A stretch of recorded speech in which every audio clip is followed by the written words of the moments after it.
युवा शक्ती, जनशक्ती, असामान्य शक्ती। रथसप्तमी निमित्तानं श्री नागनाथ प्रभूंचा रथ रथगृहातून काढला बाहेर। 8वे ज्योतिर्लिंग श्री क्षेत्र औंढा नागनाथ येथील प्रतिवार्षिक प्रमाणे होणारा महाशिवरात्री उत्सवाची तयारी आज 16 फेब्रुवारी शुक्रवारपासून सुरुवात झाली आहे। 8 मार्च रोजी महाशिवरात्र असताना 8 दिवस चालणारा हा महाशिवरात्र महोत्सव रथयात्रेनं सांगता होत असते। तत्पूर्वी संपूर्ण मंदिर पाण्यानं धुतलं जातं व स्वच्छ केलं जातं। मंदिराची संपूर्ण रंगरंगोटी, मंदिर व परिसरात विद्युत रोषणाई सुद्धा या उत्सवात केली जाते। तसेच महाशिवरात्रीच्या 3ऱ्या दिवशी म्हणजेच चंद्रदर्शनात श्रींचा मुखवटा रथामध्ये ठेवून रथाच्या मंदिराभोवती 5 प्रदक्षिणा केल्या जातात। हा सोहळा अत्यंत नेत्रदीपक व दैदिप्यमान असा असतो।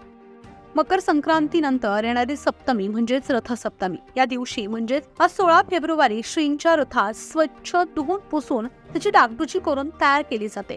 म्हणजे काय तर महाशिवरात्रीच्या उत्सवाच्या तयारीपासून सुरुवात होत असते। आज दिनांक 16 फेब्रुवारी शुक्रवारी रोजी रथसप्तमी निमित्तानं श्री नागनाथ प्रभूंच्या रथाची पूजा अर्चा करून रथगृहातून रथ बाहेर काढण्यात आला। देवस्थानचे अध्यक्ष तथा तहसीलदार हरीश गाड यांच्या मार्गदर्शनाखाली रथाची पूजा देवस्थानचे अध्यक्ष वैजनाथ पवार व व्यवस्थापक सुरेंद्र डफळ, मुख्य पुजारी हरिहर भोपी यांनी केली आहे। यानंतर रथ हा रथगृहातून बाहेर काढून नागनाथ मंदिरास प्रदक्षिणा घालून रथ हा ज्या ठिकाणाहून रथ उत्सवाच्या दिवशी प्रदक्षिणेसाठी काढण्यात येतो त्या ठिकाणी रथ आणून उभा करण्यात आला।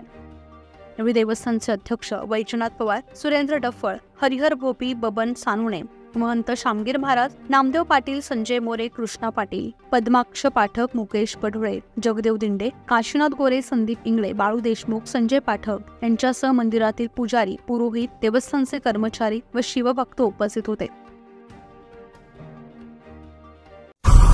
युवा शक्ती, जनशक्ती, असामान्य शक्ती।